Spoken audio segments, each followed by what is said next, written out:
Bollywood king Shahrukh Khan pan India మార్కెట్లో జెండా పాతుతాడా?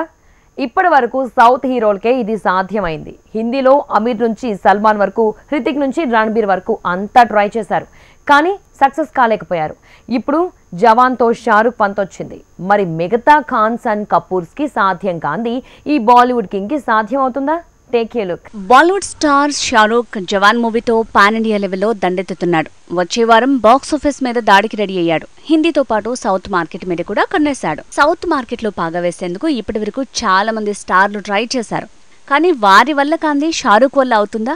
Pan India హీరోలంటే ప్రభాస్, బన్నీ, చెర్రీ, తారక్, యష్ ఇలా వీళ్ళకి రీసెంట్ టైమ్స్ లో పాన్ ఇండియా మార్కెట్ క్రియేట్ అయింది. అలాంటి పరిస్థితి షారూక్కి వస్తుందా? సల్మాన్ ప్రేమ పావురాల నుంచి దబాంగ్, టైగర్ సిరీస్ వరకు సౌత్ మార్కెట్ కోసం చెయ్యని ప్రయత్నం లేదు. లాల్ సింగ్ చెడ్డాతో అమీర్ ఖాన్ కూడా ప్రయత్నించాడు. రణ్వీర్ సింగ్ కూడా ప్రయత్నించి భంగపడ్డాడు. ఇలా చూస్తే నార్త్ మార్కెట్ని మనవాళ్లు కబ్జా చేసినట్టు సౌత్ మార్కెట్ని మాత్రం హిందీ హీరోలు కబ్జా చేయలేకపోతున్నారు. బాలీవుడ్ నుంచి వచ్చిన రణబీర్ కపూర్ బ్రహ్మాస్త్రతో సౌత్లో పాగా వేసేందుకు ప్రయత్నించాడు. అది హిట్ అవడంతో కొద్దివరకు ఇక్కడ ఫోకస్ అయ్యాడు. కానీ అంత మాత్రానికే సౌత్లో మార్కెట్ ఉందనుకునే పరిస్థితి లేదు. మరో సాలిడ్ పాన్ ఇండియా హిట్ పడితే కొద్దివరకు సీన్ మారొచ్చు.